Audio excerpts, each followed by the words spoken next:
Je m'appelle Flavie. Je suis étudiante à l'Université de Montréal au bac en sciences biologiques et je vais commencer ma troisième année à l'automne.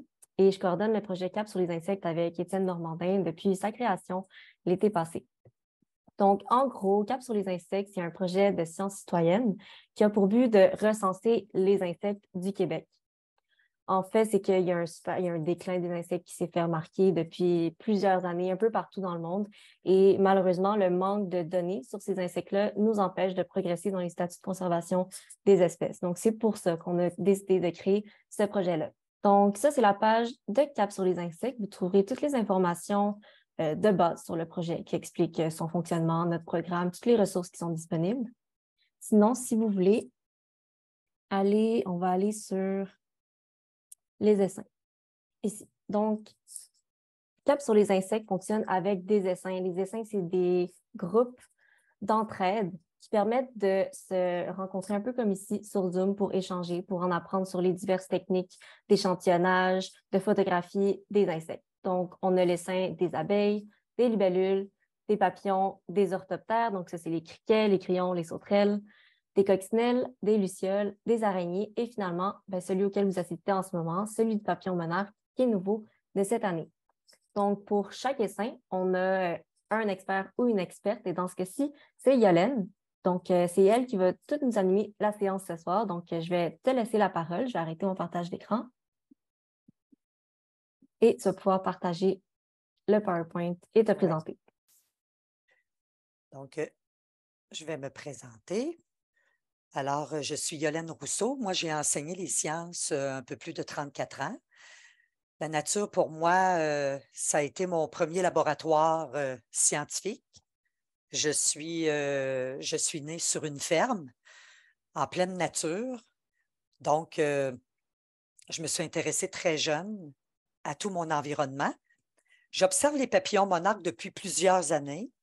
Leur habitat, je prenais des photos. En même temps, j'essayais de comprendre la façon de retrouver le plus rapidement des œufs, de retrouver et aussi de contribuer à la protection de leur habitat. Donc, je travaillais ça dans ma région. J'ai fabriqué des zones de protection pour le papillon monarque. J'ai fait ça dans des parcs urbains. Je vais vous montrer ça tout à l'heure.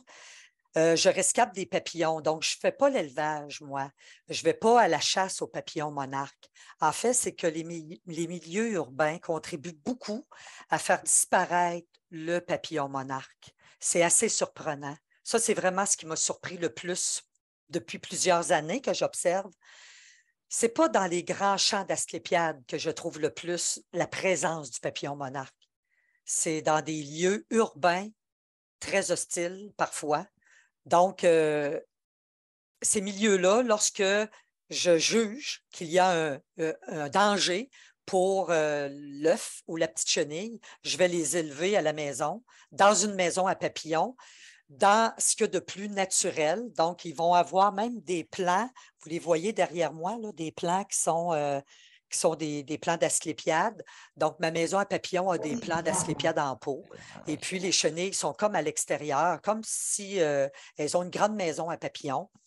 Donc, c'est ce que je fais. Ensuite, j'observe beaucoup, beaucoup la biodiversité sur cette plante merveilleuse qui est l'asclépiade.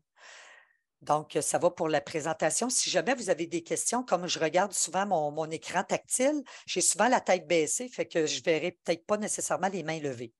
Donc, vous pourrez m'arrêter pour poser des questions. Alors, pour faire l'échantillonnage, en fait, de la présence des papillons monarques, il faut avant tout reconnaître le plan que nous avons en plus grande quantité de façon indigène au Québec, qui est l'asclépiade commune. Les plus âgés, je m'inclus là-dedans, là. Nous, on l'appelait cette plante-là nous étions petits, c'était la plante petit cochon de lait. Il y en a que c'était juste petit cochon, il y en a d'autres c'était petit cochon. Nous, c'était petit cochon de lait parce que ça forme un follicule. Puis en même temps, lorsqu'on casse la tige ou la feuille, il y a un petit liquide blanc qui s'échappait. Donc, c'est pour ça qu'on appelait ça comme ça. Alors, l'asclépiade commune, comment la reconnaître? Ici, on la voit, des grandes feuilles. Bon, elle, elle est considérée encore aujourd'hui comme mauvaise herbe. Donc, on va la couper, on va l'arracher, on va la piétiner, on va mettre des pesticides. Donc, en fait, lorsqu'on la fait disparaître, on fait disparaître le papillon, on le sait tous, parce que la chenille, elle est spécialiste, elle ne mange que les feuilles de l'asclépiade. Alors, on en voit une ici en fleurs. Je vais essayer de... Tu me le dis, Flavie, hein, si jamais tu veux que ça aille un petit peu plus vite ou quoi que ce Ah, soit. ben, Là. tout est beau. Ça, là, Bon, ça va bien. ouais. Après la floraison, commence la formation du follicule. Le follicule, là, présentement, au niveau floral, il y a vraiment cette année, j'ai remarqué qu'il y a, ça devance un peu. Donc, les fleurs sont déjà en train de, en guillemets, faner pour former le follicule. Présentement, je suis en train, j'ai un spécimen que je photographie, que je filme à tous les jours. Le bouton floral n'est pas encore développé. Et puis, on va voir jusqu'à la fin de la formation du follicule et les aigrettes à la fin, à l'automne. Donc, je vais faire une vidéo en accéléré que je pourrais te partager, Flavie. Donc, c'est assez impressionnant. Donc, la raison pour laquelle on l'appelait petit cochon de lait, on voit ici le latex. Le latex qu'on retrouve en fait pour les profs de chimie, on sait que ce latex-là, c'est de la cardénolide. Donc, c'est ce qui fait que le papillon, la chenille ils deviennent toxiques. Donc, c'est un produit, c'est une substance en fait qui arrête le cœur si consommée en très, très grande quantité, mais on n'a jamais répertorié d'humains décédés dû à cette toxine. L'asclépiade commune, on l'appelle la syriaca dans le jargon. Ben, c'est son nom en latin, mais souvent on va dire la syriaca ou l'asclépiade de Syrie. Puis les fleurs, donc le floral, ici, on voit les ombelles.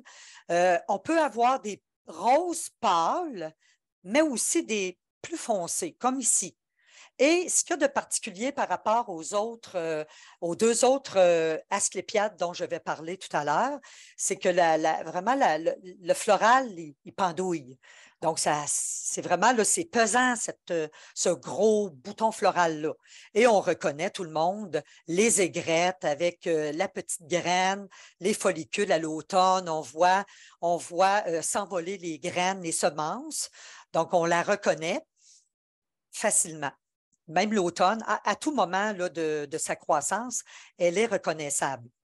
Bon, où les retrouver, les plants d'asclépiade? Je vous donne un scoop en même temps. Puis ça va aussi, je vais aussi aborder le sujet un petit peu plus loin dans le PowerPoint. Mais le scoop que je vous donne, c'est que tous les endroits que j'ai sur le PowerPoint, là, que j'ai de photographier, là, ben, c'est mes endroits où je trouve, lorsque le papillon monarque est présent, là il ne l'est pas, là, OK? Mais lorsque le papillon monarque est présent, je trouve 100% la présence du papillon monarque, que ce soit par un œuf que je découvre ou bien par une petite chenille. OK? Donc, au début de la saison du papillon monarque. Mais en même temps, si on regarde l'image ici, c'est le parc linéaire. Alors, on regarde le parc linéaire au Québec. Je ne sais pas si vous pourrez vous informer dans vos municipalités, mais les parcs linéaires on coupe les abords du parc linéaire environ aux 2 semaines. Et puis, entre les coupes des mauvaises herbes, un petit plant d'asclépiade a le temps de pousser parce qu'on n'a pas besoin pour l'asclépiade commune, Asclepias syriaca, on n'a pas besoin d'avoir des semences pour avoir des plants. Cette plante a des rhizomes et souvent, lorsqu'on déterre, si j'avais à déterrer ici, je pourrais suivre le rhizome qui a donné naissance à ce petit plant-là. Alors moi, quand je marche aux abords du parc linéaire, je sais tout de suite que ce milieu-là, par exemple, il est propice. Si le papillon monarque est présent, c'est certain que je vais trouver un œuf ici, sur ce tout petit plan-là. Pas sur celui-là qui est adolescent, qui est juvénile, et ni sur ceux qui, on ne les voit pas, mais dans le fossé, il y en a encore des plus grands, okay, des plus avancés. Souvent, il y a déjà la fleur. Donc, pour Ça, j'ai aussi, beaucoup de personnes m'ont posé la question. Moi, j'ai un ami, entre autres, il a un très, très grand champ d'asclépiades. Il ne trouvait jamais de présence du papillon monarque. Mais en fait, je lui ai demandé d'aménager son terrain pour qu'il puisse en trouver. Maintenant, il en trouve beaucoup. Le papillon monarque va préférer le petit plant. On va en parler tantôt. Alors, ici, c'est vraiment ce petit plan-là qu'on va regarder en premier. Vous êtes assuré à 100 s'il y a la présence du papillon monarque dans votre région. Vous êtes assuré à 100 de retrouver des œufs. En fait, je révèle mes endroits où je les trouve. Là. Je suis en train de les révéler. Cette plate-bande-là, je me bats à chaque année avec ma ville parce qu'elle fait, il y a ici une plate-bande urbaine. C'est des fleurs, je ne me souviens plus de la plante, mais la fleur dure vraiment pas longtemps au printemps. Et par la suite, ben, ça ressemble à des grosses feuilles de choux, de salade. Ça l'attire, mais aucunement la biodiversité. Juste un petit peu lorsque les fleurs, les fleurs sont sorties, il y a un peu de butineurs qui se retrouvent là, mais c'est trop tôt pour avoir, par exemple, des papillons, des choses comme ça. Alors ici, il y a toujours une petite colonie d'asclépiades communes. Alors cette année, vraiment, là, je les protège. À chaque année, il y a des œufs. Donc, je suis encore en ville, là, en milieu urbain. Ici, c'est un autre commerce où je retrouve énormément d'œufs et de petites chenilles du papillon monarque. C'est une plate-bande de commerce non entretenue. Je les félicite pour la garder de cette façon-là. Je n'hésite pas à cogner, frapper, aller voir les propriétaires et leur dire bravo. La ville de Victoriaville ne leur demanderont pas là, d'arranger leur plate-bande. Là. On laisse la biodiversité. Donc, ce qui est bien. Ça, c'est mon dépanneur. À chaque année, il y a une belle colonie d'asclépiades communes, très bien orientée, à l'abri du vent. J'en retrouve tout le temps. Je peux en retrouver dans un été au moins 20, 25, des œufs ou de petites chenilles. Même chose ici, les bords de route. Ça, c'est le boulevard industriel. Mais c'est la même chose si vous allez en campagne, vous retrouvez sur le bord des routes de campagne. Moi, j'ai des endroits spécifiques dans la région où je vais vérifier. Et puis, encore là, vous allez retrouver, c'est assez impressionnant lorsque la campagne n'a pas trop de grosses usines à cochons ou des choses comme ça. Si c'est simplement des cultivateurs, des fermettes, puis qu'il n'y a pas trop de pesticides, vous allez retrouver même la chenille rendue à sa quatrième mue, juste avant là, de faire sa chrysalide. C'est vraiment des endroits ici. Encore là, la petite colonie que j'ai ici, c'est surtout les petits plants que où vous allez retrouver les petits œufs ou la présence, là, les petites chenilles. Le long des clôtures, c'est la clôture qui longe mon chemin lorsque je vais faire du bénévolat à la Société protectrice des animaux. Donc, il y a toujours tout le temps, tout le temps. Donc, les clôtures dans vraiment des parcs industriels, le papillon monarque, il est beaucoup présent. Il est beaucoup présent en milieu urbain. Ça ici, c'est une autre usine. Le propriétaire me permet d'aller faire mes observations, mes recherches. Toute cette usine, tout le tour, il y a de tout petits, minuscules, pauvres petits plants d'asclépiades sur lesquels la femelle dépose à chaque année plusieurs œufs. Et puis, j'observe. Parfois, je ne recueille pas toujours les œufs. Parfois, je vais aller mettre une moustiquaire et ça me permet de voir le développement vraiment à l'état naturel. Une moustiquaire, mais pas si petite. Je permets aux autres insectes d'y aller parce que je veux voir quand même les prédateurs. Alors ici, pour ce qui est vous avez aussi les terrains en friche. Là. Vous avez, nous ici, à côté du Canac, à Victoriaville, nous avons un grand, grand terrain. Alors s'installe l'asclépiade commune. Comme je vous l'ai mentionné tout à l'heure, ce n'est pas nécessairement dans ces gros terrains garnis, remplis d'asclépiades qu'on retrouve le plus la présence du papillon monarque. Ça me surprend. Ça là, je suis surprise à chaque année. Puis, ça, c'est vraiment un petit sentier qui me permet d'aller à ma boîte aux lettres et puis d'aller soit sur la piste cyclable ou chercher mon courrier. la deuxième image à droite.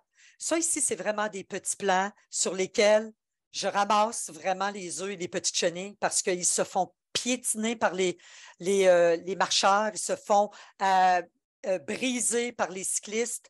Ils ont la vie dure. Donc, très, très difficile, mais c'est surprenant de voir le nombre de papillons, là, de la présence du papillon monarque dans ces lieux. Est-ce que tu voulais parler de cette, Flavie, est-ce Oui, que tu voulais parler de cette diapo-là ou oui. Ben, je OK. voulais juste mentionner le fait que si vous ne savez vraiment pas où se trouve l'asclépiade près de chez vous, ben, vous pouvez simplement utiliser iNaturalist. Je suis certaine que la majorité d'entre vous êtes déjà familier avec l'application. Mais en gros, vous avez juste à aller dans la barre d'exploration, taper asclépiade, même pas besoin de taper le nom de l'espèce spécifique. Ils vont tous vous les sortir ici. Puis vous pouvez voir tous les points rouges, c'est des observations. Donc, allez voir, zoomer sur la carte, allez voir où vous êtes. C'est certain que vous allez en trouver un petit peu partout autour. Donc, vous allez déjà savoir où se trouvent les colonies. Donc, si vous vous dites, OK, ben moi, parce qu'il ne faut pas oublier que le but de cette science-là, c'est vraiment de vous former et de vous expliquer où les trouver les plans d'asclépiade, comment trouver les indices de présence du monarque et comment bien le recenser. Donc, on vous encourage à aller faire des sorties. Donc, si vous vous dites, ben, vous allez sur un naturaliste, puis vous voyez, ben, à tel endroit, sur telle rue, pas loin de chez nous, je pourrais peut-être y aller une fois, 2 fois par semaine, juste regarder en dessous des feuilles, regarder les petits plans. Donc, c'est vraiment un outil facile d'utilisation si vous voulez tout de suite ben, facilement identifier où se trouvent les colonies d'asclépiades près de chez vous. Donc, c'était tout. Petite parenthèse. Tu peux continuer, Hélène. C'est bien. Alors, quelle variété d'asclépiades faut-il planter chez soi pour attirer le papillon monarque? Alors, il y a différents. En fait, ici au Québec, nous avons environ, il y a environ 60. Ben, en Amérique du Nord, il y a plusieurs centaines de variétés d'asclépiades. Nous, au Québec, nous en avons 4. Au Canada, c'est 70. Ça varie. Il y a encore souvent dans les lectures, on peut voir, si on est plus au sud, par exemple en Colombie-Britannique, on peut en ajouter qui sont comme plus genre tropicales, là, je dirais, là, mais c'est plus comme 70. Souvent, le chiffre, on va le voir fluctuer entre 70 et 90, mais je pense que la réalité, c'est un peu plus environ 70. Au Québec, nous en avons 4. Alors, la Syriaca dont on vient de parler, bon, moi, je donne ce que j'observe à Victoriaville.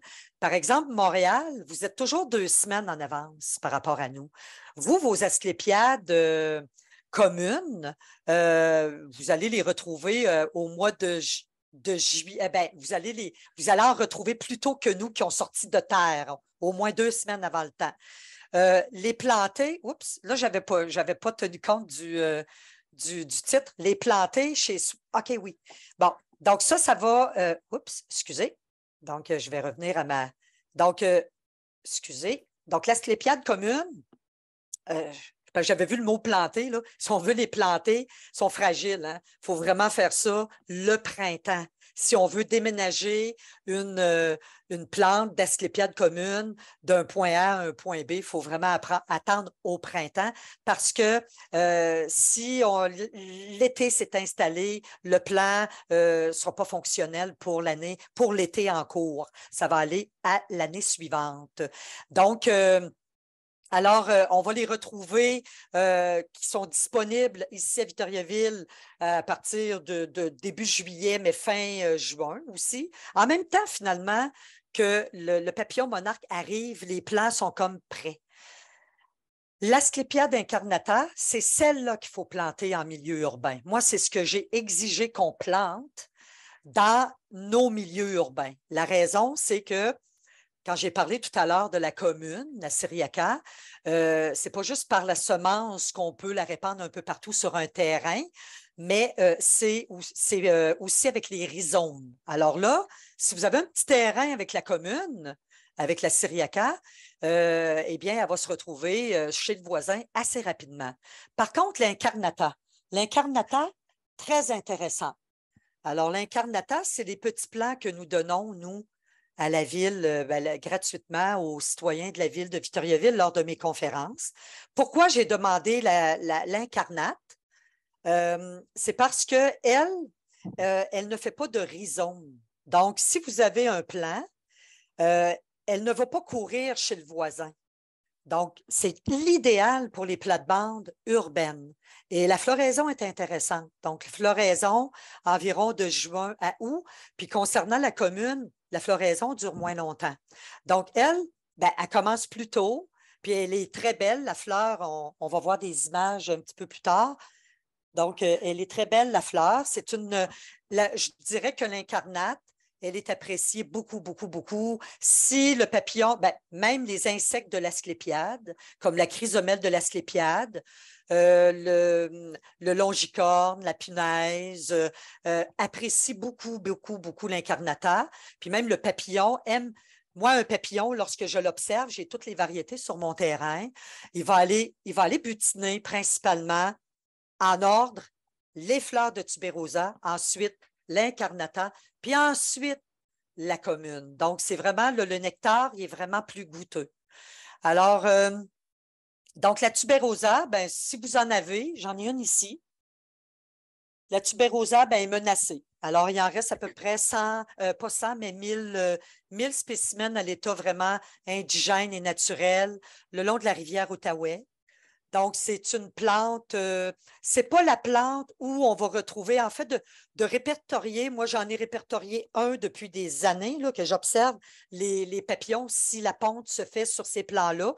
Je pense que même que la femelle a déposé un œuf sur un de mes plants parce que j'avais d'autres variétés, mais ce n'est pas sur ce plan-là de tubéreuse ou la tubérosa que nous allons retrouver les œufs du papillon monarque. On peut retrouver des chenilles qui vont manger, mais les œufs ne sont pas déposés vraiment.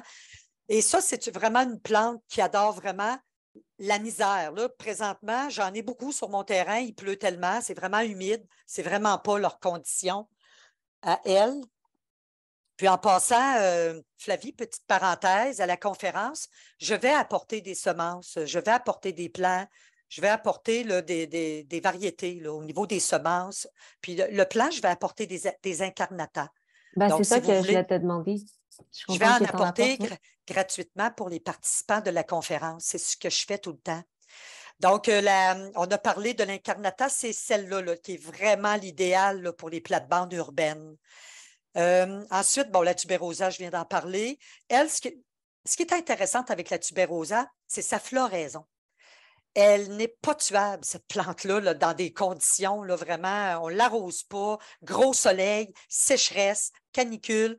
Puis, sa fleur va rester présente, elle est orangée jusqu'au gel. Ensuite, la très grande, l'exaltata, j'en ai, en fait, j'ai vu un spécimen. Ça aussi, c'est disparu là, au niveau indigène au Québec. J'ai des semences que je n'ai pas encore stratifiées. J'ai réussi à avoir des semences. Mais elle, en fait, moi, je dis tout le temps, c'est comme la combinaison entre l'incarnate et la commune. Donc, c'est très grand, comme la commune, même parfois plus grand comme plant, mais la feuille, elle est plus mince, un peu comme l'incarnate, mais un petit peu plus grande que l'incarnate. Donc, c'est vraiment à retenir, c'est l'incarnate qu'il faut vraiment planter dans nos plates-bandes. On les voit ici. Donc, la commune, hein, tantôt, je mentionnais les fleurs. C'est vraiment le bouquet floral, il est vraiment pesant, il est vraiment lourd. On peut en retrouver des fleurs un peu plus roses, pâles, mais on peut en retrouver de couleur rose plus foncée. Elle est vraiment les feuilles vraiment plus rigides. C'est elle qui a les feuilles les plus épaisses. Celle que je vous ai mentionnée tantôt, l'incarnate, l'asclépiade incarnate, ça, c'est vraiment celle à avoir dans la plate-bande. Et ce sont des plantes qui vont quand même, dans une plate-bande, il faut les mettre comme un peu à l'arrière parce qu'elles deviennent très grandes. Par contre, la tubérosa, si vous en avez pour aider un peu l'espèce, bien, elle est dans le devant de la plate-bande parce qu'elle est plus petite. Donc, et en passant, les trois font ce genre le même follicule, en fait, que là, je ne les ai pas amenés, j'ai les follicules, je vais les montrer pendant ma conférence. Les follicules sont juste un peu plus petits. D'une variété à l'autre. Alors, le plus grand follicule, c'est la commune. Le moyen, c'est l'incarnata. Puis ensuite, tuberosa, il est tout petit. Puis ensuite, c'est sûr que si vous avez aussi comme plante annuelle, moi j'en ai plein derrière moi, des plantes annuelles. J'ai de l'incarnata et des annuelles. L'annuelle, je prends la tropicale.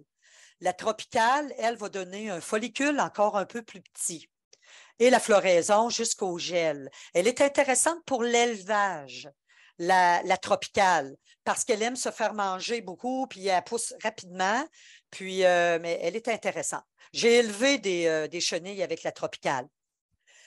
Donc, l'asclépiade incarnate est un très bon choix pour les milieux urbains, car elle est moins invasive que la commune.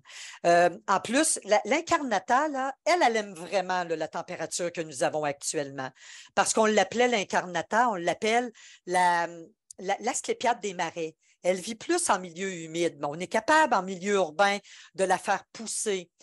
Pour la première fois en peut-être, je ne sais pas combien de dizaines d'années, j'ai perdu 2 plants cette année. Mais je ne sais pas si vous vous rappelez, mais la sécheresse que nous avons eue au mois de mai. À Victoriaville, on a eu une longue, longue période alors que les plants commençaient à sortir. On ne les voit pas tôt hein, au printemps, même la commune, on ne les voit pas tôt, les plants d'asclépiade. C'est comme si ça aime se faire attendre. Donc, souvent, il faut mettre un petit bâton pour voir vraiment au fil des années l'endroit où était notre asclépiade parce que ça ne sort pas rapidement au début du printemps, là, dépendamment des régions. Alors, puis en même temps, ben, vous avez vu, je reviens là, regardez sa fleur à l'incarnata. Elle est vraiment, c'est vraiment un bouquet qui se tient, là, qui est vraiment vers le haut. Et puis, ce bouquet-là, les fleurs sont beaucoup plus, c'est plus foncé, c'est vraiment rouge foncé. À l'état naturel, j'en ai vu un plant pour la première fois l'an dernier à l'île des Sœurs à Montréal, sur le bord du fleuve. Donc, j'ai regardé autour. D'après moi, ce n'était pas une semence qui s'est déposée là parce qu'il ne semblait pas avoir de plant. Dans les plates-bandes urbaines, donc ça, ça, c'est mon bénévolat que je fais dans ma communauté. Je le fais volontairement pour la biodiversité. Je ne le fais pas pour les commerçants. Je leur demande la permission. La ville me donne des plants. Et puis, j'ai fait, c'était une ancienne plate-bande que le commerçant n'entretenait plus du tout, du tout, du tout. Alors, moi, j'ai fourni gratuitement, par l'entremise de la ville, 3 plants d'Asclépiade incarnate. 3 jours après, l'année passée. 3 jours après, il y avait 3 œufs par plant du papillon monarque. Les plants étaient beaucoup plus petits que là maintenant. Ça, c'est au début, là, c'est cette année, ceux-là. Là. Donc, ce que j'ai fait, j'ai élevé la chenille à la maison, les chenilles à la maison, parce qu'il n'y avait pas d'autres plants d'asclépiade autour. Et donc, les plants n'auraient pas grandi assez rapidement pour nourrir les chenilles lorsqu'elles sont vraiment rendues là, à leur 4e mue, après la 3e et 4e mue. J'ai la petite plate-bande ici. Ça, c'est un particulier à Victoriaville qui m'a permis d'ajouter. Et regardez, la ville de Victoriaville me fournit gratuitement des petites pancartes comme ça. Donc, à chaque fois qu'une personne ou un commerce me permet de planter des asclépiades incarnates, j'ajoute cette petite affiche. Donc, je ne l'avais pas encore affiché dans le commerce. Là. Ici, dans le devant, on voit, regardez, comment je plante les asclépiades. La personne voulait vraiment la tubérosa. Mais la tubérosa, j'en fais pousser après les fêtes là, j'ai des aérogardens. Donc, ça se fait très, très bien pousser là, à l'intérieur de la maison. Les graines de la tubérosa, on peut en retrouver dans les quincailleries, dans les pépinières. Donc, la tubérosa est à l'avant-plan parce qu'elle ne devient pas très grande comparée aux asclépiades incarnates. Donc, ici, c'est vraiment sur les incarnates qu'on retrouve les œufs, mais le papillon, là, si l'incarnate est en fleurs, je l'ai mentionné tout à l'heure, le papillon va aller butiner la tubérosa. Il y a des préférences. Il y a vraiment les insectes adorent butiner les fleurs de la tubérosa. Ça, c'est un autre exemple. En fait, c'est mon ancienne, c'est ma technicienne de laboratoire qui est une de mes amies en même temps. Alors, elle, Je lui ai donné, on a fait une expérience. Je fais vraiment une expérience avec ces deux plants d'Asclépiade incarnate. L'année passée, je lui en ai donné deux. Elle les a plantés de chaque côté de son escalier pour monter sur son patio. Et puis, le lendemain, il y avait des œufs. Le lendemain, les plants étaient minuscules. Les plants étaient comme celui que je vous ai montré.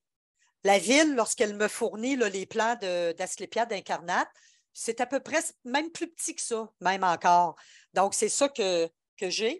Alors, elle avait planté de chaque côté de son escalier. Et le lendemain, il y avait des œufs. Encore là, ben, j'ai recueilli les œufs pour élever la chenille dans ma maison de papillons parce qu'il n'y avait pas d'autres asclépiades autour. Donc, c'est pour dire que en milieu urbain, le service qu'on rend aux papillons en plantant que de tout petits plants d'Asclépiade incarnata, c'est assez surprenant. Et ça, j'ai tout noté ça, moi. C'est vraiment spécial. C'est vraiment merveilleux. Comment reconnaître maintenant l'œuf? Moi, à chaque semaine, sinon à chaque jour. Madame, j'ai trouvé un œuf. Non, non, non, c'est pas un œuf. C'est du latex séché. Donc, lorsqu'on voit, là, je ne l'ai pas, c'est sur une vidéo que je suis en train de monter, là. Je suis en train de monter plein de vidéos concernant l'asclépiade, ses propriétés, etc. Mais souvent, l'asclépiade, surtout la commune, lorsqu'il y a du vent, elle va entrer en contact avec un objet qui est à côté ou un arbre, une branche de quelque chose, et la feuille va être blessée, puis il va avoir un petit peu de latex qui va couler sur une feuille plus basse, etc. Puis là, les gens, ben, ça sèche en petites boules rondes, puis les gens pensent que c'est un œuf, mais non, c'est du latex séché. Il est vraiment facile à reconnaître. Il est strié. Il est vraiment strié. Il est dans les couleurs de jaune crème, blanc crème. Il est vraiment particulier. Il y a une forme qui n'est pas ronde. Tu sais, souvent, les papillons de nuit, on va avoir des œufs qui sont ronds, on va avoir des œufs qui sont. On va avoir différents, mais le papillon monarque, c'est vraiment fait de façon avec une forme ici qui est allongée et on voit les stries. Donc, il est très, très facile à reconnaître, mais pas facile à voir. Donc, où le retrouver? Encore là, je répète, lorsque je vous ai montré les premières diapositives au début, le long de la piste cyclable, le long du parc linéaire, il ne faut pas regarder les plants qui sont adultes dans le fossé. Vous pouvez, mais ça, c'est plutôt la présence des grosses chenilles que vous pouvez observer sur les gros plants adultes. Parce que pour m'asseoir pendant des heures à observer la femelle du papillon monarque, de regarder comment elle se comporte, que ce soit dans ma grande zone que j'ai fabriquée dans mon parc urbain au bout de ma rue, ou que ce soit dans mes zones protégées le long du parc linéaire, ou que ce soit dans les zones non protégées comme celle-là. Ici, la photo, c'est une zone non protégée. Je vous dirais que à 100% des fois, l'œuf, il est sur ce petit plan-là. Puis j'ai mis ma main à côté. C'est vraiment minuscule. Et j'ai vu des œufs déposés sur encore plus petit que ça. Donc, il faut vraiment se pencher. Il faut vraiment regarder. Ça, ici, je reconnais mon endroit sur ma piste cyclable parce que je suis familière avec mon milieu.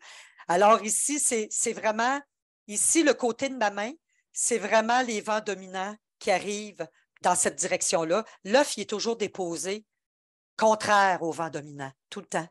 Pratiquement, ben, pas pratiquement, tout le temps lorsqu'il y a le vent dominant. S'il n'y a pas de vent, qui est à l'abri du vent, le plan, on peut retrouver des œufs un peu tout le tour, là, nord, sud, est, ouest. Alors, c'est sur des petits plants d'asclépiade qu'on peut retrouver l'œuf. Puis en même temps, Flavie, tu m'avais demandé, fais les mêmes diapositives, mais pour trouver la chenille. Mais en même temps, je dirais aussi que la petite chenille qui vient d'émerger, elle est là. Elle est sur ce petit plan-là, vraiment. Là. Elle va se retrouver là. Par contre, elle va muer rapidement. La petite chenille qui vient d'émerger puis qui est sur ce plan, par exemple, l'œuf était sur ce plan-là, lorsqu'elle va émerger et qu'elle va manger sa coquille de l'œuf et que par la suite, elle va faire sa première mue quelque temps après, sa mue, elle la fait rarement sur un plan d'asclépiade. Sa mue, elle va aller la faire sur des brindilles à côté. lorsqu'elle est toute petite, elle se retire parce qu'elle est très vulnérable, parce que c'est très convoité un plant d'asclépiade. Mais en même temps, les petits sont moins convoités par les prédateurs. Et moi, je pense que c'est un petit peu, entre guillemets, exotérique, mais je pense que la femelle choisit ces petits plants-là. Peut-être que pour elle, c'est facile pour elle, mais aussi, elle donne le plus de chances possible à la petite chenille à naître. Pourquoi? Parce que les feuilles sont tendres, parce que c'est des petites mandibules là, que la chenille a au début, mais surtout, parce qu'il n'y a pas de fleurs qui attirent les guêpes, qui attirent tout ce qui est insectes, les prédateurs, etc. Donc, vraiment, elle est en sécurité. Et elle, qu'est-ce qu'elle va faire par la suite? Ça, je l'ai observé, j'en ai protégé.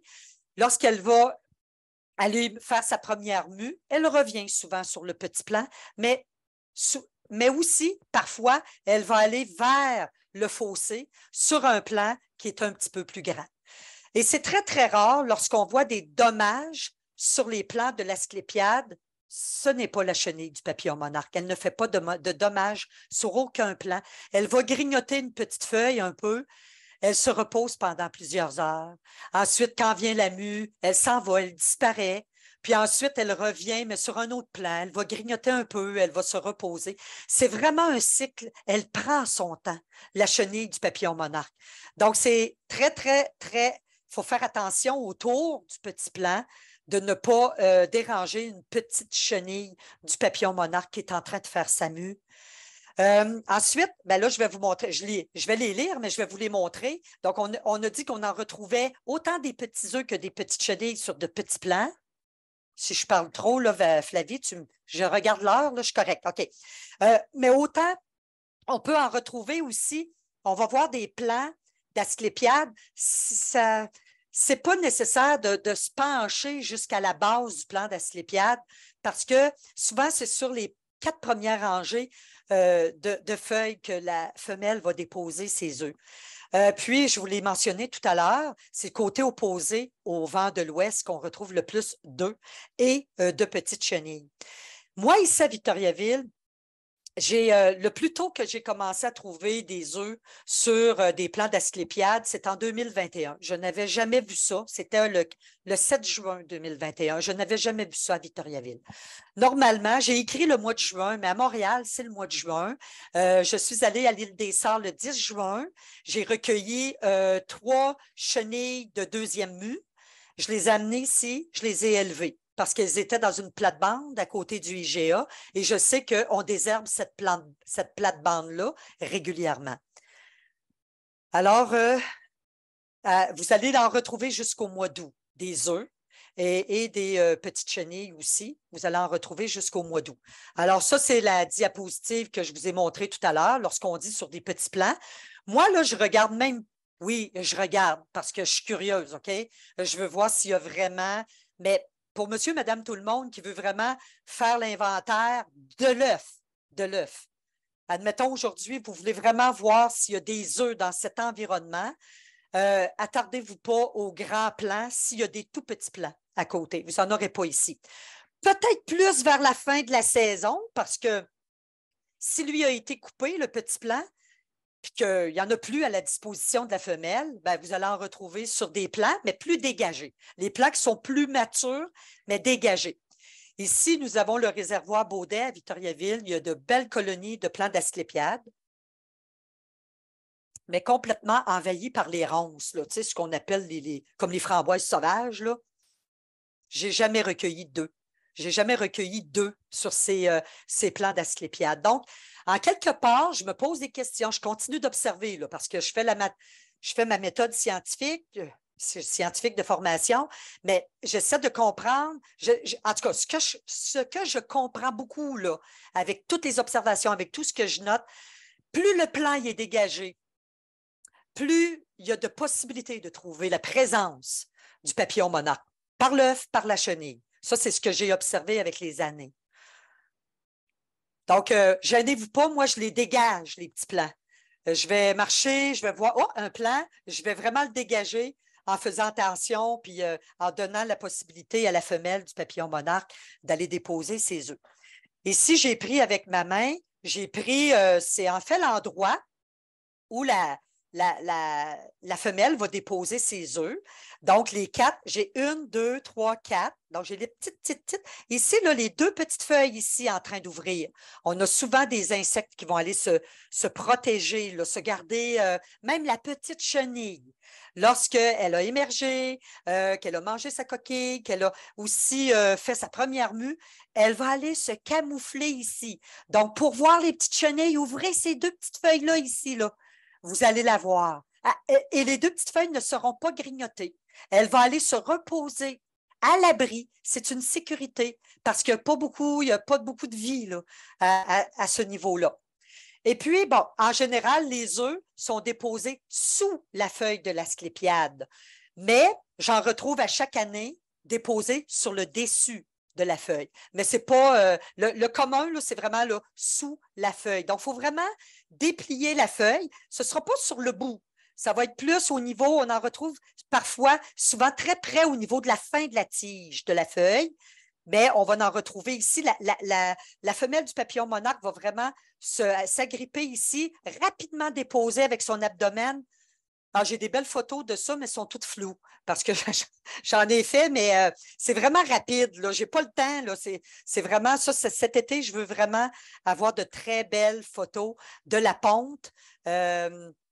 Même j'en ai avec l'œuf qui sort de l'abdomen parce qu'en élevage, ça me permet de faire ça avec certains papillons qui ont été réellement blessés et que je ne peux pas vraiment soigner, opérer. Donc, à ce moment-là, je fais des expériences.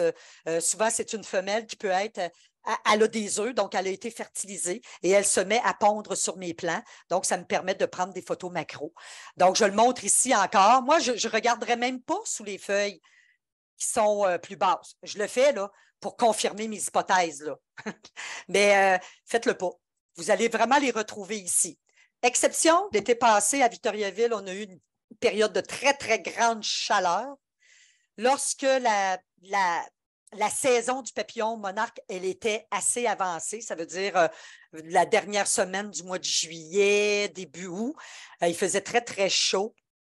Les œufs étaient déposés sur des plants, mais très, très bas, sur des feuilles très, très basses, à l'ombre. Parce que je pense que les œufs auraient cuit tellement il a fait chaud à Victoriaville. Je ne sais pas pour Montréal, là, mais il faisait très chaud. Ça ici, je vous montre le plan. C'est vraiment un plan, ça, qui est juste avant. Ça, je l'observe à chaque jour. En fait, c'est une centaine de plans par jour que j'observe différemment dans mes différents endroits, les différentes zones. Souvent, je m'ajoute une zone. Il y en a que je vais visiter 2 fois par semaine. Il y en a d'autres, c'est 1 fois par semaine. Il y en a d'autres, c'est à tous les jours. Ça ici, c'est prêt. C'est le long de la piste cyclable. C'est le vent de l'Ouest. C'est un plan qui se fait balloter, entre guillemets, là, par le vent. Puis, il pendouille un petit peu vers la droite là, sur la photo. Mais en fait, les œufs que vous allez les retrouver ici. Donc, vous allez les retrouver de ce côté-ci, à l'est. Vraiment. Est-ce que, bon, c'est le papillon, on s'entend, des ailes, c'est léger, c'est fragile. Donc, il est beaucoup moins balancé, il est beaucoup plus équilibré à se placer à l'est au lieu de l'ouest, puis d'avoir le vent dans les ailes, là, dans le dos. Donc, ça, j'ai observé ça. Ça, c'est une observation là, que je fais à chaque année. Quand je m'assois sur mon banc, je regarde, je filme mon papillon. Oups, il va aller déposer ses œufs de cette manière-là. Il regarde beaucoup, il explore beaucoup son environnement. Ça, c'est des petites surprises de la nature que j'ai eues, mais ce n'est pas les meilleures surprises. Les meilleures, je l'ai vu sur un site Facebook aux États-Unis. C'est une femelle du papillon monarque qui a déposé un œuf sur un puceron, parce que l'asclépiade peut se retrouver avec des pucerons. Moi, j'ai eu la chance d'observer sur des boutons de fleurs d'asclépiade. C'est beau à voir. C'est vraiment, je vous dirais que dans un été, je peux en voir au moins un. Donc, ça a été déposé rapidement sur un bouton. Et ici, une femelle très pressée, une petite chenille qui était à se reposer de sa mue. Et donc, elle s'est fait prendre au piège, elle s'est fait pondre dessus. Où trouver la chenille? Ça va être répétitif un peu parce que j'en ai parlé en même temps. Vous voyez, c'est le même petit plan. Vous allez retrouver la chenille principalement. Ça dépend du stade, là. La petite chenille qui vient d'émerger, c'est vraiment sur les petits plants, c'est vraiment sur des plants qui n'ont pas encore de fleurs, donc moins de prédateurs. Vous allez le retrouver quand vous avez le plant, bien, comme je l'ai mentionné tout à l'heure, sous une feuille en général. Comme vous l'avez vu tantôt sur la photo, un bouton floral. Sur une feuille aussi, mais c'est principalement sous la feuille. Attention au niveau de la chenille, j'en ai parlé tout à l'heure, la mue, la chenille disparaît du plan. Vous ne la trouvez pas sur le plan. Donc, il faut faire attention. Moi, ma zone que j'ai à peu près de 65 pieds par 55 pieds, une zone que j'entretiens bénévolement dans un parc urbain au bout de ma rue. C'est moi qui ai fait cette zone-là. J'ai demandé la permission à ma ville. C'est mon laboratoire d'observation. Même la semaine prochaine, on va faire une très grande expérience avec des élèves. On va tout répertorier, tous les insectes, le nombre d'asclépiades. Moi, j'ai commencé à en planter 120. Alors là, on va faire l'inventaire. Ça fait déjà la 3e année. On va tout répertorier, les insectes. On va les photographier. On va faire le recensement. Et puis, je fais ça avec une équipe d'élèves bénévoles. Alors, c'est vraiment... lorsqu'on marche, on fait vraiment attention parce que la coupe aussi, je fais une coupe sélective environ 2 à 3 fois dans l'été. On ne tombe pas tout d'un coup. C'est moi qui fais ça bénévolement. Pourquoi? Parce qu'il faut laisser le temps aux insectes de migrer, de se déplacer un peu. Puis après ça, on repasse à un autre endroit. C'est assez... je fais très, très attention. Et la chenille, il faut lui donner la chance de se déplacer parce que moi, ce que j'ai observé, et les gens qui observent des chenilles sur les plants d'asclépiades, qui me disent « Ah, Madame Rousseau, j'ai trouvé 3 belles chenilles aujourd'hui. » Et le lendemain, « Madame, elles sont disparues. » Elles ne restent pas sur les plants. Elles bougent beaucoup et elles restent beaucoup immobiles. Et c'est sûr qu'une chenille qui est rendue à sa 4e mue, elle ne va pas se tenir sur un petit brindille ici, là. On parle des petites chenilles, mais la 4e mue, la chenille va aller la faire sur s'il y a un tronc d'arbre, s'il y a une clôture de bois. Elle va se retirer parce que c'est vraiment une plante de biodiversité. Donc, c'est comme si, de toute façon, les insectes, lorsqu'ils muent, sont vulnérables. Alors, ils se cachent. Sous un plant d'asclépiade, sous une feuille d'asclépiade, j'ai observé une cigale qui a mué. Donc, c'est vraiment là, à la tranquillité, à l'ombre. Et quand on peut retrouver la chenille, ben, du mois de juin, j'en ai trouvé à Montréal, le 10 juin, j'en ai trouvé en 2021, ben, des œufs. Le 7 juin, donc petite chenille aussi au mois de juin. Là, je vous ai dit pour Victoriaville, septembre. Mais depuis quelques années, depuis l'année passée, ça a été, j'avais prédit une génération de plus. Il va falloir que je confirme ça avec plusieurs autres années en lien avec le changement climatique. Mais pour moi, l'été dernier, mon hypothèse du début de la saison du papillon monarque s'est avérée vraie. Le 31 octobre, au mont Arthabasca, il y avait un papillon qui émergeait d'une chrysalide. Alors, lorsqu'on pense que le papillon, avant de l'œuf au papillon, ça prend entre 4 et 5 semaines. Alors, ça veut dire le 31 octobre, ça nous amène au 31 septembre. Donc, octobre. Et ben, c'est ça. Donc, vous avez ça veut dire qu'il y a des œufs qui ont été déposés là, tard au niveau du mois de septembre. Mais tu sais, le papillon, lui, lorsqu'il émerge à la fin octobre, début novembre, donc j'en ai d'autres. Moi, j'ai des bénévoles, j'ai des collègues scientifiques qui me donnent des résultats. J'ai même quelqu'un qui en a vu. En fait, c'est le 23 octobre l'été passé. L'été, on est rendu l'automne, là.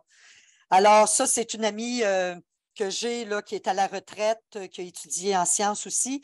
Donc, elle n'a pas de milieu contrôlé, elle ne fait pas d'élevage, mais à Victoriaville, elle a vu le papillon monarque, et, vraiment un papillon monarque, là, pas, qui n'était pas, ça ne faisait pas tant de jours que ça qu'il avait émergé. Alors, c'était le 23 octobre. Elle a trouvé ça chez elle. Elle a observé ça chez elle. Alors, mais en général, si je regarde tout ce que j'ai avant comme données, là, la chenille, on la retrouve jusqu'au mois de septembre à peu près. Dernière semaine, troisième semaine de septembre, dépendamment des régions. Alors, ça varie. Je ne veux pas dépasser l'heure. C'est-tu correct? Il n'y a pas de questions. Je ne suis pas en train de vous endormir non plus. C'est correct? L'indice, ça, c'est quelque chose que je fais. J'ai montré à mon garçon lorsque je lui ai rendu visite au début juin. Je lui ai dit, surveille les plans d'Asclépiade pour moi, fais-moi un petit compte-rendu. Et par exemple, pour la petite chenille qui vient d'émerger, c'est très simple. Le schéma de grignotage, c'est vraiment un schéma très simple à reconnaître, même de loin. Lorsqu'on voit un plan, qu'il soit juvénile, petit, adulte, on voit très, très bien le schéma de grignotage. Alors, c'est vraiment là, le petit fer à cheval comme ça, le petit trou. C'est vraiment pas la chrysomèle qui va faire ça.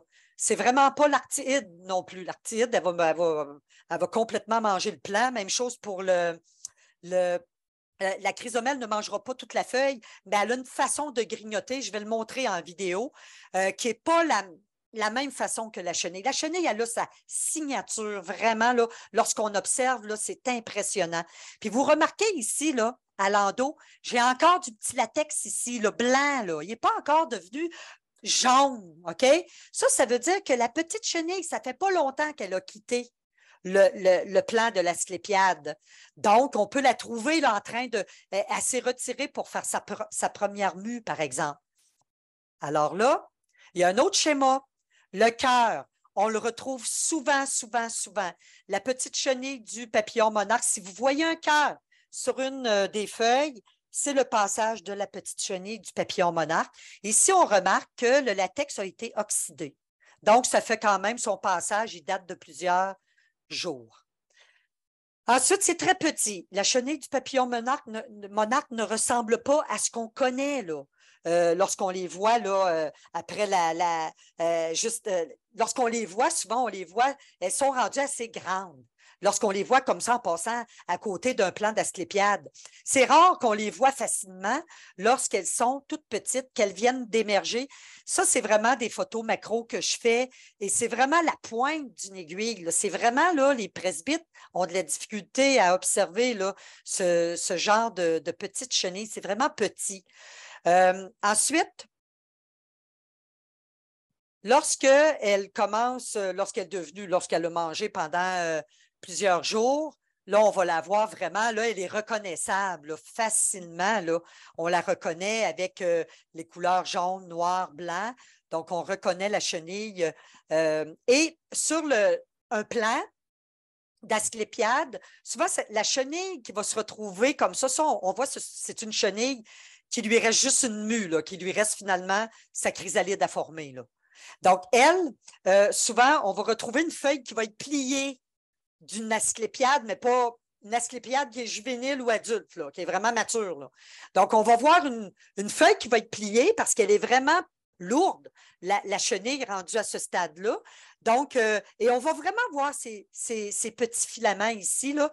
On va vraiment les voir bouger. Mais encore là, les grosses chenilles comme celle-là, vous les voyez et parfois quelques minutes plus tard ou quelques heures, elles sont disparues. Vous ne les retrouvez plus sur aucun plan autour. Elles sont en train de se reposer. S'il y a un arbre, elles sont sur une branche d'arbre. Elles se reposent, elles se retirent de la plante haute. Ensuite, comment identifier la chrysalide du papillon monarque? Elle est assez spéciale, c'est un petit bijou, très difficile à voir en nature. Alors là, si vous en trouvez, vous êtes chanceux parce que elle a en fait une propriété de la physique qui est la réflexion au niveau de sa couronne ici, ornée c'est doré. Et les petits points dorés ici, lorsque les rayons lumineux vont frapper ces petits points-là, en fait, ça rend la chrysalide invisible. Dans la nature, là, la chrysalide, si en milieu urbain, on a la chance, nous, de plus la trouver en milieu urbain. parce qu'elle se retrouve sur nos bacs de récupération, on va le voir tantôt. Elle se retrouve sur nos avant-couvertures de maison, notre toiture de galerie. Donc, elle est plus facile à voir. Mais dans la nature, pleine nature, un champ d'asclépiades avec un peu d'arbres, elle va être très difficile.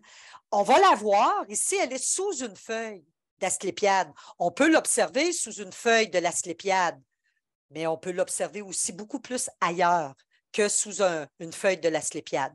Ensuite, le papillon monarque, lorsque la chrysalide va révéler les couleurs des ailes, orange, noir, le petit blanc, alors le papillon monarque est sur le point d'émerger. Ça va se faire assez rapidement parce que là, à ce niveau-là, à ce stade-là de chrysalide, elle est plus visible dans la nature.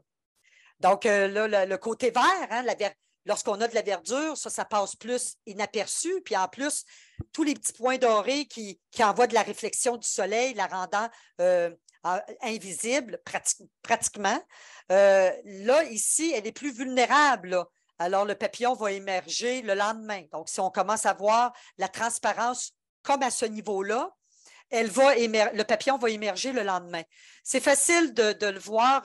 En passant, Flavie, je fais une petite parenthèse. On pourra donner tantôt dans le chat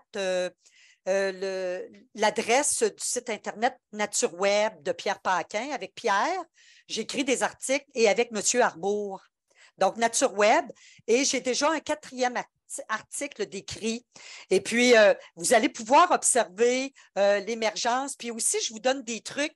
Si vous êtes en nature et vous avez la chance de voir une chrysalide transparente comme celle-là, vous allez pouvoir dire, OK, le papillon va émerger dans moins d'une heure ou bientôt. Parce que moi, je donne des indices. En fait, il y a des étirements qui se font ici, juste au-dessus de la couronne dorée. Ce premier étirement-là vous dit que la chrysalide, le papillon, va émerger la journée même. Mais la journée même, il va se faire un deuxième étirement au niveau de la chrysalide. Le deuxième étirement, restez à côté de votre chrysalide parce que le papillon, il est sur le point d'émerger. Donc, on reste à côté, vous allez le manquer. Ça prend 1 minute 35 secondes à émerger. Donc, c'est vraiment là, vous allez le perdre de vue. La chrysalide, ben, c'est plus, il y a plusieurs grosseurs de chrysalide. Moi, je les mesure, je les pèse, je fais plein de mesures, toutes sortes de mesures que je fais. Là.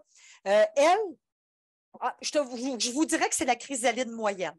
Donc, c'est environ 2,5 cm. C'est à peu près la chrysalide là, qu'on va retrouver, là, qui est standard, entre guillemets. Donc, c'est vraiment là ce que vous allez... je vais juste regarder mon heure. Je suis correct aussi? Oui, je suis correct. Bon, je ne veux pas vous endormir, puis je ne veux pas... Ben, c'est ça, peut-être. On va peut-être essayer de finir la présentation PowerPoint vers 45 pour avoir un petit 10-15 minutes de questions à la fin. Bon, je pense que je vais finir avant, Flavie. Parfait, c'est bon. J'achève. Ça, c'est juste une perspective. Vous montrer là, que celle-là, ça l'est, la 2 cm et demi. Celle-là, ben, regardez, on a des différences aussi dans la nature. Est-ce que le papillon, il était malade? Non. Est-ce que le papillon, c'est une belle femelle qui avait émergé? Elle était petite. Non, il n'y a pas de problème. Elle n'avait pas de difficulté quelconque. Où trouver la chrysalide du papillon? Ben, je vous en ai parlé sur les grandes feuilles d'asclépiade, l'avant-couverture, une branche d'arbre, des rebords d'un bac de récupération sur une clôture. En fait, j'ai déjà suivi une chenille du papillon monarque. Ça parcourt des mètres et des mètres.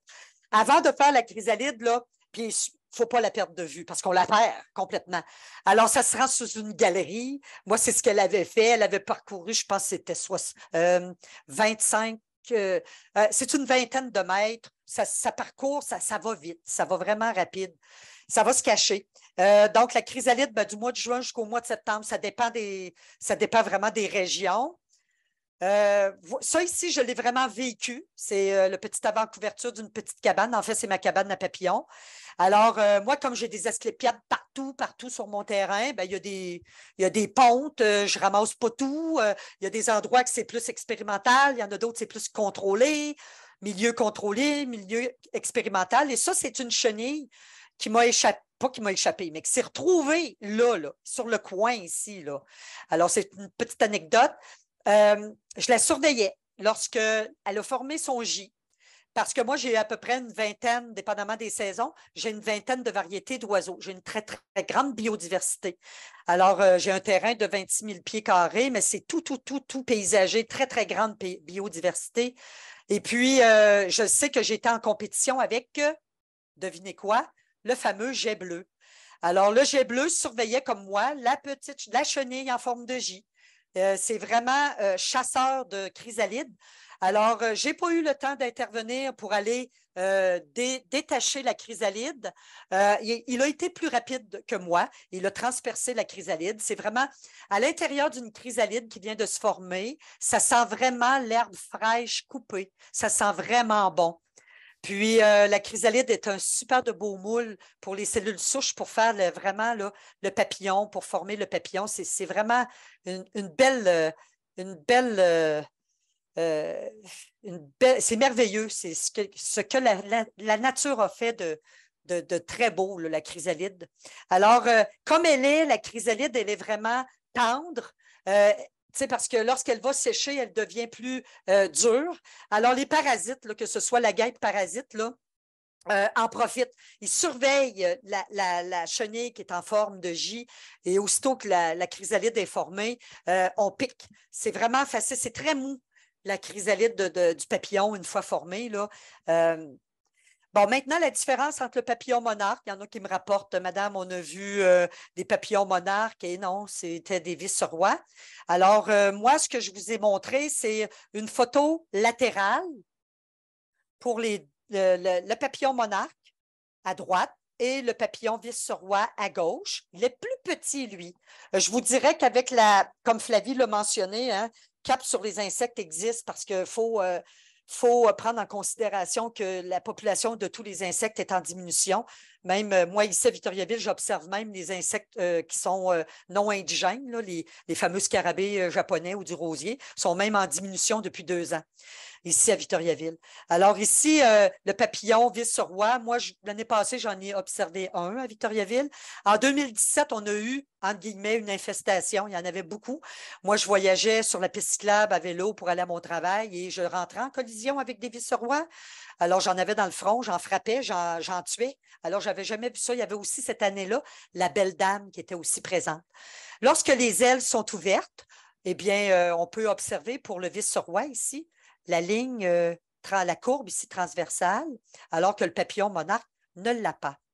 Ensuite, vous avez aussi la façon de reconnaître le sexe. Alors, pour le mâle, le papillon monarque mâle, vous avez les deux petits points noirs, donc les deux taches noires, les androconies, donc pour attirer les femelles. Donc, lorsqu'il ouvre les ailes, mais aussi lorsque les ailes sont fermées, regardez, on voit l'androconie. On voit ici. Mais ça, il faut avoir l'œil vraiment habitué parce que la femelle n'a pas ça ne déborde pas ici au niveau de le noir. Et puis, on remarque aussi la femelle, ses nervures ici noires sont plus larges. Puis, on remarque l'absence des petits points noirs. Alors, j'achève. Bon, ça, c'est plus poussé. Moi, je le fais parce que je l'ai découvert par moi-même en passant. Je n'ai pas cherché vraiment des lectures, mais comme je mets à la loupe à peu près tout du papillon monarque, même le papillon monarque lui-même, la chrysalide, je l'ai passé au macro régulièrement. Et puis, pour me poser comme question, pourquoi j'ai une ligne plus longue ici et pourquoi j'ai une ligne plus petite ici? Alors, ça n'a pas pris de temps que j'ai tout de suite parce qu'on sait que pour d'autres espèces de papillons aussi, on peut déterminer le sexe par la chrysalide. Alors, ça, c'est 100% de réussite. Lorsque vous avez une petite ligne ici, entre les deux tubercules d'Holdfast, donc vous allez retrouver une ligne ici verticale. C'est une femelle qui va émerger de cette chrysalide, alors qu'un petit point, ça va être un mâle. Ensuite, où observer le papillon monarque qui vient tout juste d'émerger. Attention, qui vient tout juste d'émerger. Lui, là, il ne commencera pas à butiner tout de suite. Non, il va se reposer pendant, je vous dirais, selon la température, selon le vent, selon l'ensoleillement.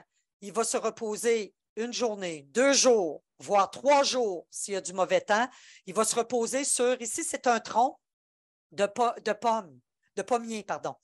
Alors ici, ça vient d'émerger, c'est une belle femelle, donc qui vient d'émerger et elle se repose dans les feuilles d'un arbre. Alors, j'ai terminé, moi, Flavie. Est-ce que vous Parfait. avez des questions?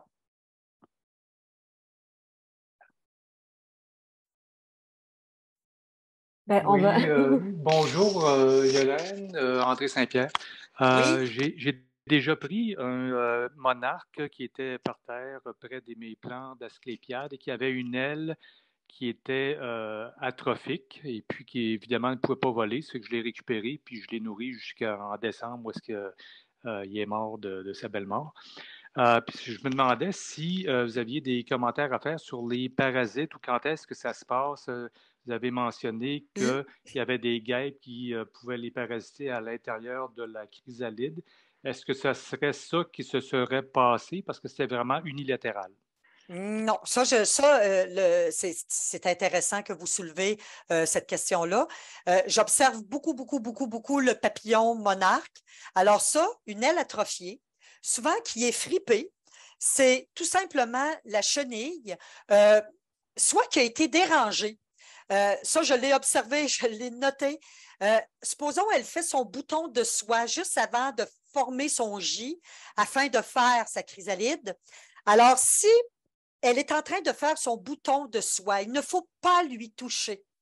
Juste lui toucher. Donc, si elle a été déplacée, seulement déplacée, même pas blessée, ça peut faire en sorte que sa chrysalide, ça, j'ai plein de photos répertoriées de ça. Là, je ne l'ai pas montré parce que j'en aurais pour 3 jours à vous parler du papillon monarque.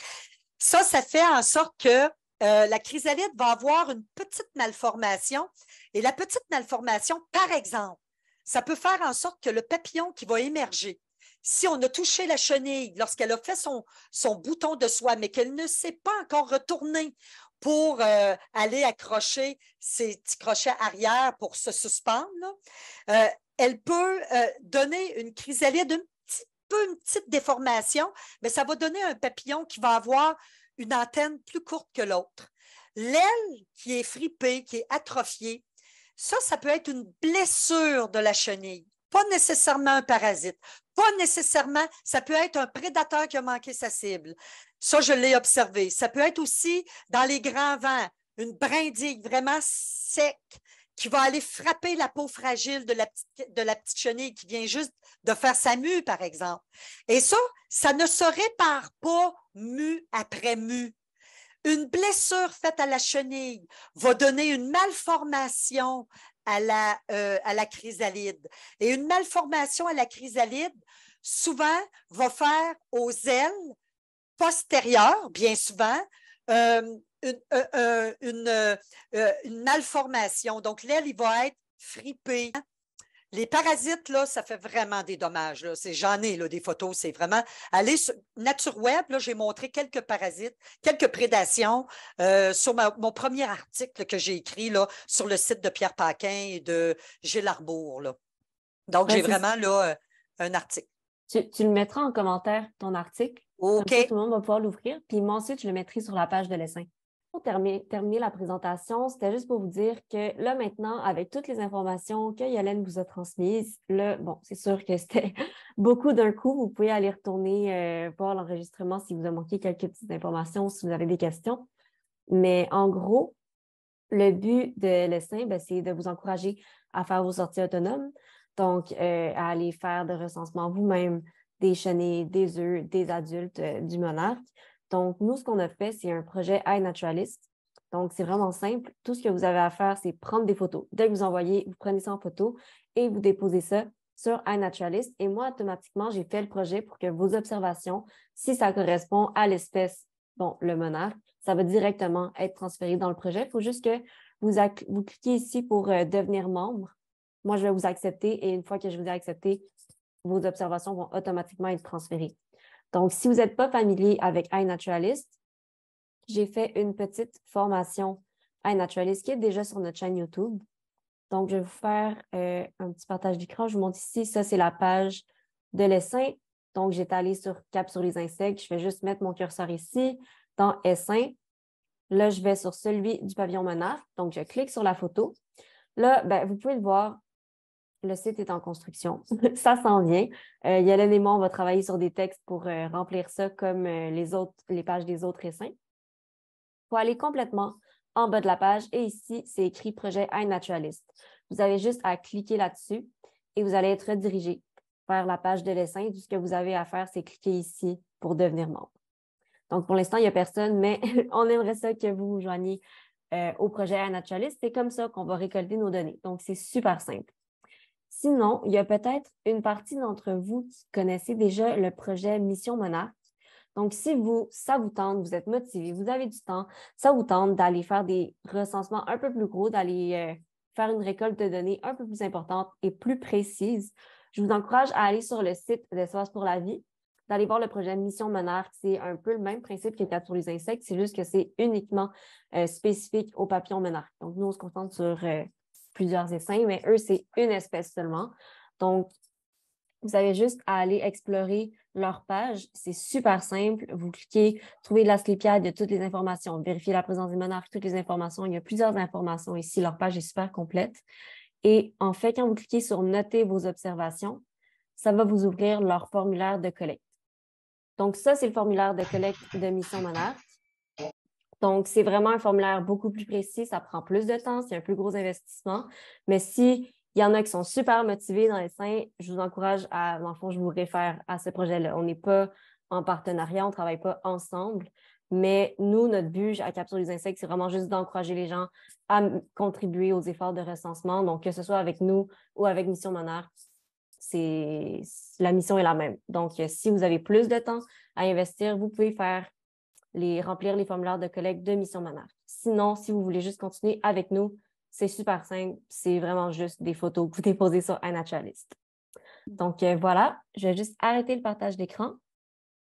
Donc là, on n'est plus beaucoup. Je pense qu'il y a beaucoup de personnes qui ont eu des problèmes avec leur connexion. Donc, est-ce qu'il y a des gens parmi vous qui ont d'autres questions?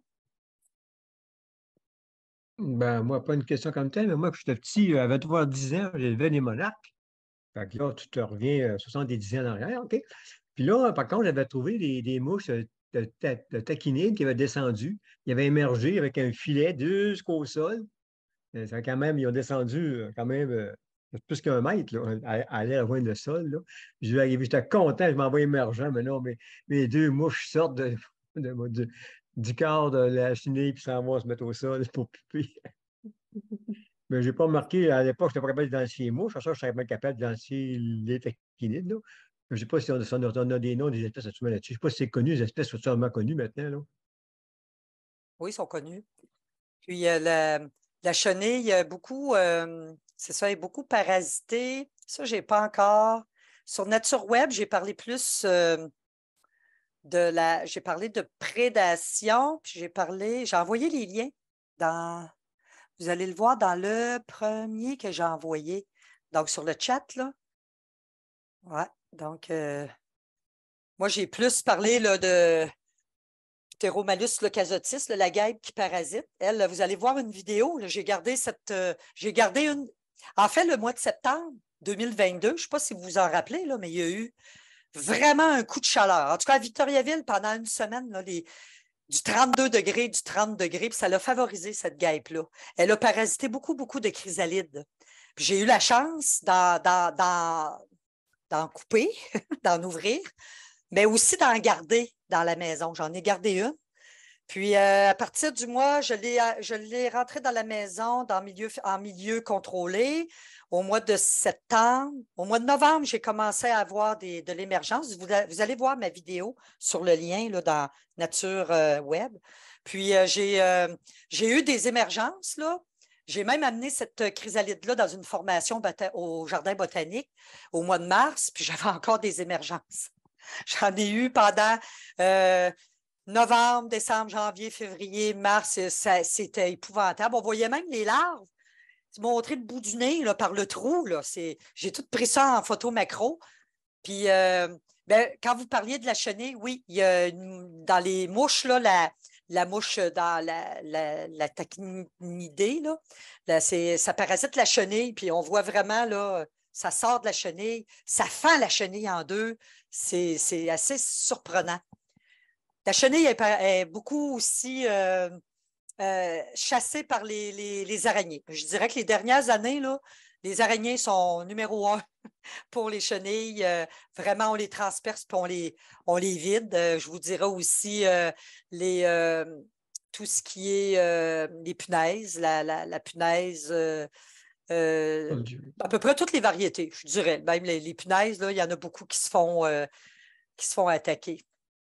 On disait il y a quelques années là, que le papillon monarque, il y avait dans un milieu assez c'est comme pas un jardin d'Éden, mais presque, là, qu'il y avait à peu près 10% de chance de l'œuf à devenir papillon.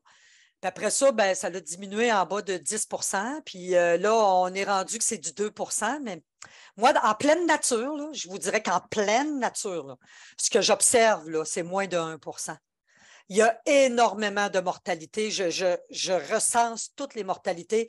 C'est vraiment là, je mets en milieu, j'observe une chenille, je fais un milieu contrôlé, mais pas trop. Quelques jours après, j'arrive, il n'y a plus de chenille, la chenille est morte, elle est fendue en deux.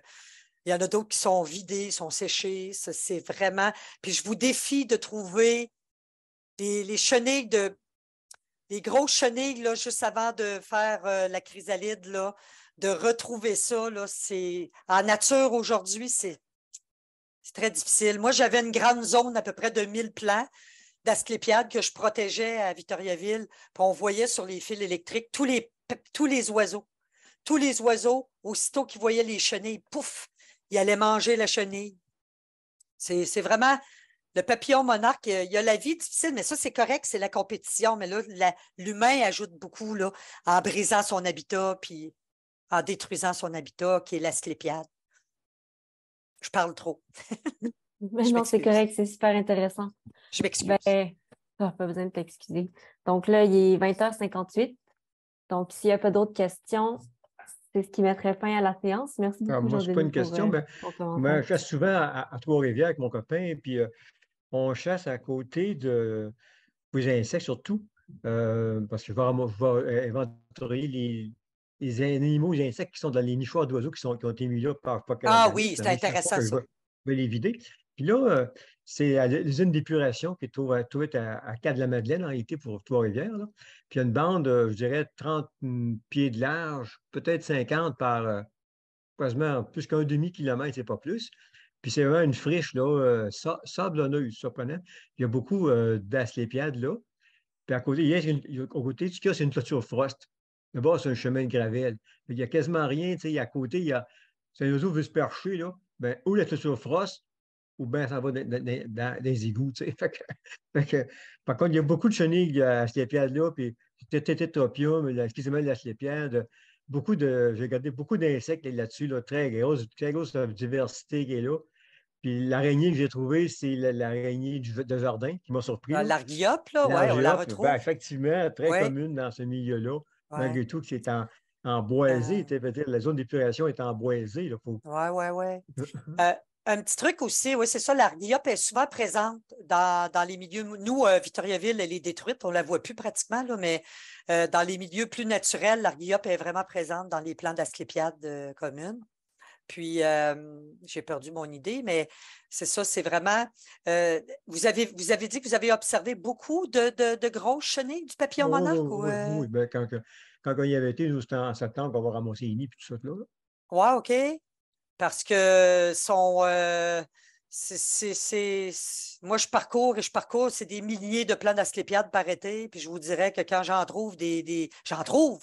Mais moi, la région de Victoriaville, je dis tout le temps qu'on a beaucoup d'indices, beaucoup de papillons monarques pour le peu qui reste. Mais puis le parc linéaire, c'est vraiment la transcanadienne du papillon monarque. Vous voulez voir des papillons monarques, promenez-vous sur les parcs linéaires. Surtout, il faut qu'il y ait nous, entre Victoriaville, tout le parc linéaire des Bois-Francs, là, il y a des colonies d'asclépiades. Les papillons monarques, justement, ma zone, qui est protégé, là, que la ville m'a donné, puis je l'ai fabriqué dans le parc urbain au bout de ma rue. Cette zone-là, elle est parallèle au parc linéaire. C'est moi qui l'ai choisi, ce parc-là, justement à cause de ça. Puis cette zone-là, quand le papillon il est présent, Victo, là, on s'assoit 10 minutes, puis on est assuré de voir un papillon. On est assuré de voir une femelle qui vient pondre. C'est vraiment une belle. Ah, ce que je voulais dire, j'avais perdu mon idée. Avez-vous remarqué aussi, c'est lorsque vous avez le longicorne de l'asclépiade. Le longicorne de l'asclépiade, c'est ce que j'ai observé année après année, lorsqu'il est présent dans un milieu, il est favorable pour le papillon monarque. Ça, il est favorable. Le plan, on va retrouver chenille ou un œuf du papillon monarque. C'est une petite observation que j'essaie de toujours appuyer par des observations à chaque année. C'est ce que j'ai observé. Souvent, quand il n'y a pas de longicorne, il n'y aura pas de papillon. Pour l'instant, on n'a pas encore de date pour la deuxième séance du papillon monarque, mais si vous avez des questions entre-temps, donc pour Yolène, vous avez juste à me contacter. Et mon adresse courriel est sur le site de l'AEAQ, donc sur la page des capes sur les insectes. Et posez-moi toutes vos questions, puis je vais les transférer à Yolène et je vous répondrai le plus tôt possible. Donc, il est 21h02. Donc, merci beaucoup tout le monde de vous être présenté à la séance. J'espère que vous avez appris sur comment échantillonner, comment recenser le papillon monarque et j'espère que vous allez faire plusieurs sorties et en trouver beaucoup. Donc, bonne fin de soirée. Merci à vous. Là. Il y en a qui prochaine. m'ont dit merci. Je n'avais pas vu les commentaires, je n'avais pas lu. Merci à vous. Bonne soirée. Merci beaucoup.